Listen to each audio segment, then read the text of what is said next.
Hello, and welcome back to another episode of Flashpoints, where we discuss all of the terrible things that are happening in our world and give you some context as to why those terrible things are happening. Today is a part of a special series that we have been doing on the making of the modern Middle East. And today we will be talking about Iran and Saudi Arabia. What are they? Where are they? What are they up to? What's their government like? We'll be talking about all of that today. All right. This week, both will be discussed to the extent that they are an autocracy. However, it is important to note that this is not a direct comparison, merely for the purposes of contextualization. After all, this is a comparative politics podcast, not an international relations podcast. As usual, I am joined with my co-host, Miguel. My name is Kyle. Let's get right into it. All right, now we move on to the descriptive section where we talk about the countries and their governments. I will begin with Saudi Arabia. I would like to begin with a little bit of an odd quirk about the Kingdom of Saudi Arabia, in that it technically does not have a constitution. One of the very few countries in the world to not. Although it does have a couple of governing documents, one being the Basic Law, which was promulgated in 1992. Now, under the Basic Law, Saudi Arabia is a totalitarian monarchy, or an absolute monarchy. The king has control over everything. However, the Basic Law does state that the constitution of the Kingdom of Saudi Arabia is the Quran and the Sunnah. Are you familiar? Yes, but for anybody at home who may For not anybody that does not know, the Quran is the holy text of Islam, the truth of the world revealed by Allah to his prophet Muhammad, and the Sunnah is a collection of teachings from the prophet himself, peace be upon him, of course. All Saudi law is derived from Sharia, which is the law as stipulated by the Quran. However, I found it interesting to note that private property and enterprise are recognized as fundamental human rights in Saudi Arabia. A right to work is also recognized, and bookmark this or keep it filed away in a cabinet somewhere up in your head. It is codified in the Basic Law that the state should provide jobs to the able-bodied. Privacy, however, is not recognized as you do not have a right to privacy in Saudi Arabia. Now, the Basic Law does provide for the existence of a sort of like quasi-legislative branch. It's called the Council of Ministers. There is no judicial branch. There is also no system of balances and checks, and the king has, as I said before, total and final authority.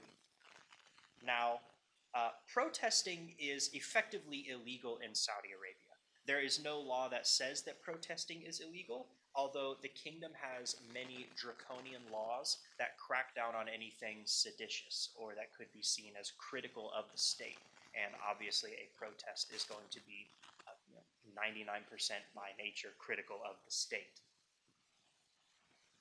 However, as I discussed before, it is not just by law and by force that the state suppresses dissent. It is by monetary incentive, essentially bribing the people with cushy public sector jobs to insulate them from economic shocks. And this is a program that was really ramped up by the Crown Prince of Saudi Arabia, Mohammed bin Salman, when he took over about 10 years back. So they essentially pay their citizens to just stop protesting. Yes. You pretty much have the measure of it. It's a rather innovative tactic. Nobody's tried it before. Repeat protesters. What becomes of them? They go to jail.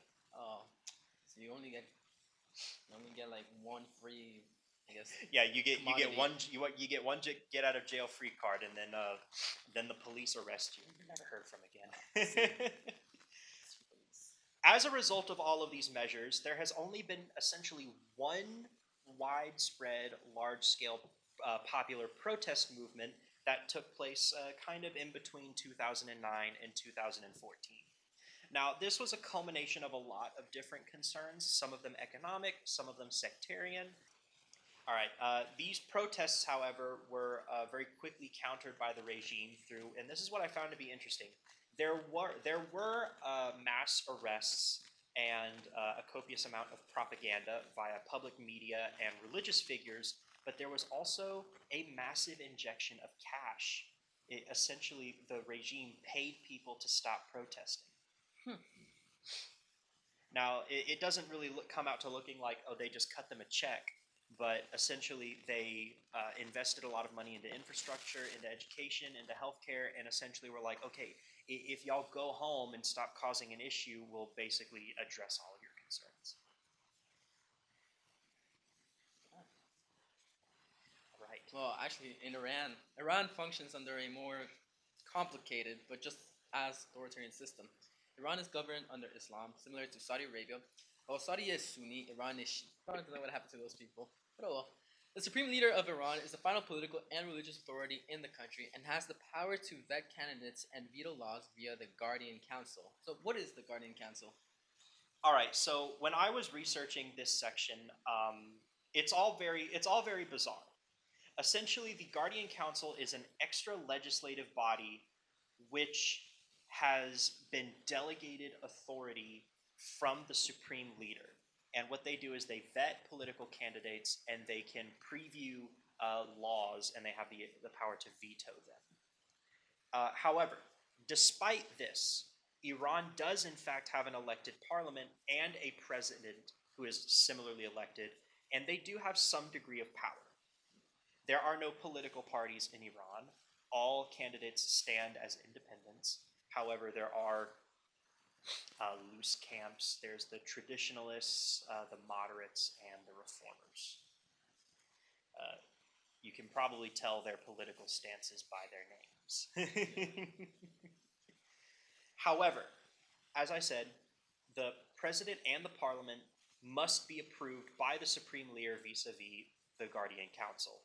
There are also these two other weird appointed bodies.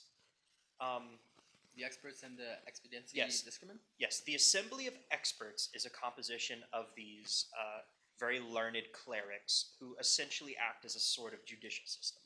They're supposed to be experts in Sharia, and they are supposed to interpret it as it pertains to actual temporal law. And the EDC or the expediency The Expediency Discernment Council. Now, this is the weirdest one because it acts as a mediator between the Parliament and the Guardian Council. And it's supposed to serve as a sort of check on the power of the supreme leader. But get this, the members of the Expediency Discernment Council have to be approved by the Guardian Council and by extension, the supreme leader. As far as I'm concerned, didn't Iran also face like several mass protest movements in recent years? Like especially during like the late 90s, 2009, 2019, I believe it was 2022 also. Yeah, they're unlike in Saudi Arabia, where protesting is rather rare. Protesting is actually quite common in Iran. When was the most recent one? Like 2026? 2022. They were caused by the killing of a young woman. Her name was Masa Amini by the Islamic Morality Police. She was beaten to death in a school for not wearing a head covering. However, the most recent protests in 2026, as some of the viewers might know, these were the ones that took place right before the US-Iran war. They were not caused by any specific event, more just general discontent over the years of oppression that the Iranian people have been facing.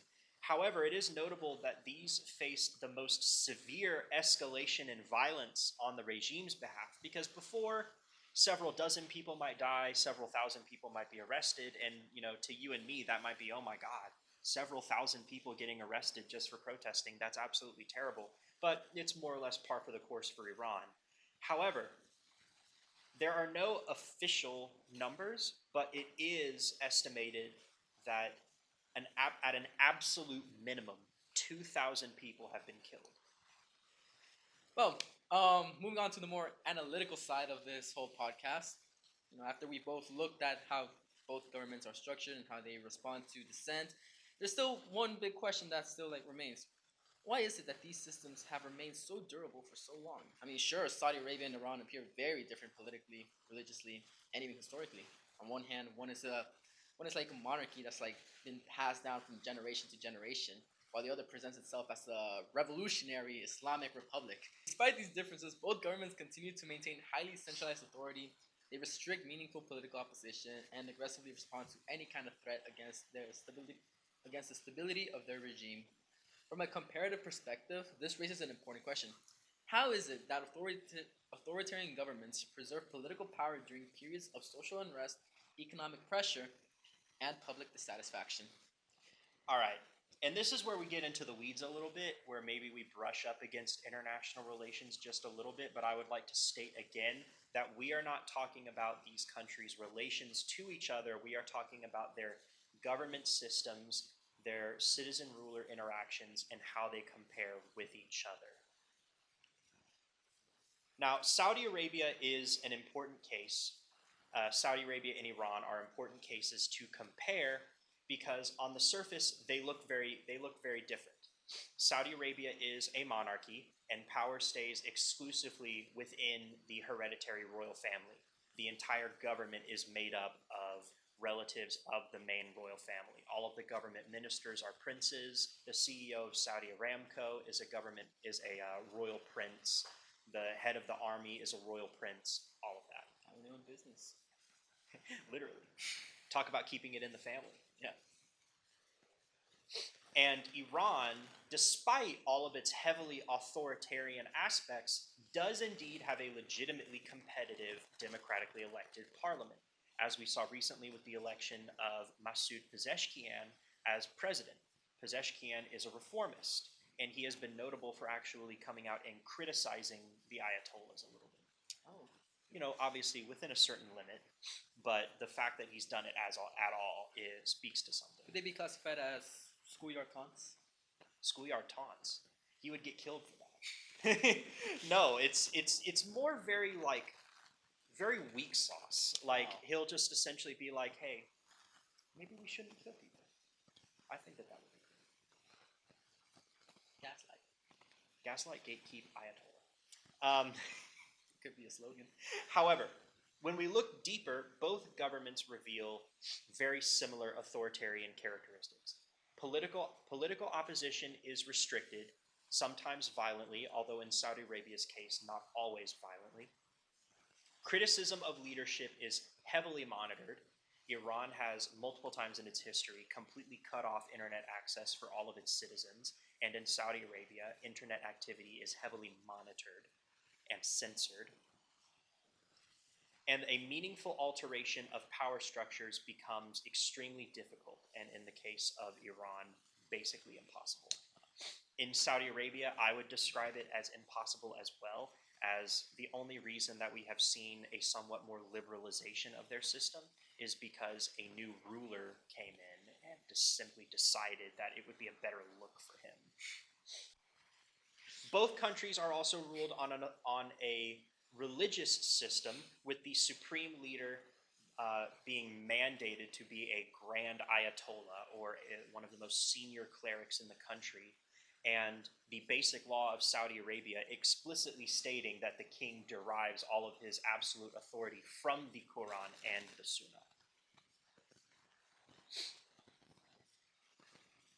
And even in Iran, where elections do exist, the system is heavily constrained by constructed institutions which control who can run and who can win. This creates a tension within Iranian society because many citizens cannot truly participate or be represented. Well, another major factor behind the whole survival kit of a successful authoritarian government is state capacity and political control. This is not even to mention resources and control. Comparatively, this is where the concept of state capacity becomes important. State capacity, refers to the ability of a government to carry out its basic functions through resources, organization, leadership, and legitimacy. Saudi Arabia has an extremely strong state capacity because of its oil wealth. Saudi Arabia has extremely strong state capacity, as we previously mentioned. They use their oil revenue to, get more government to fund jobs, welfare programs, infrastructure projects, and modernization initiatives. Yippee. Those always improve living standards. They not only do that, but they also reduce pressure for democratic participation. Iran also has strong state capacity, but its legitimacy operates through a very different emotional and political foundation. Instead of relying mainly on monarchy and economic patronage, Iran draws legitimacy from revolutionary identity, religious authority, and resistance to Western influence. The government does portray itself as the defender of Islamic values and national independence, but the reality is that it creates another major question. What happens when these beloved citizens stop believing in that revolutionary legitimacy? What happens when fear and frustration begin outweighing conditional obedience? Well, that's happened several times throughout Iranian history. I think the perfect example is the Masa Amini protests, because they started over the very tragic and very unjust killing of this young girl, but after a while, other parties started to come in. For instance, I believe it was like LNG plant workers that went on a general countrywide strike, and the Masa Amini protests and the plant workers strike, it merged into one, and then eventually it became more about, oh, we're opposed to this regime, we're opposed to the lack of economic freedom, we're opposed to the lack of religious and social freedom. And it stopped being about Masa Amini, it started being about, we are just against this regime right now. Especially among, as you can imagine, women and younger people who very much identified with Amini's struggle. And they began openly questioning religious restrictions, which, as you mentioned, is one of the major pillars of legitimacy that the regime draws upon. The government was no longer facing just criticism, it was facing a movement against them. This is where shedding light to these political comparisons becomes especially important, because authoritarian governments rarely view protests as simple disagreements. They often view them as threats. The course, the course that we've done before describes political conflict as collective interaction involving claims against government authority. In authoritarian systems, those claims can threaten the survival of the regime itself.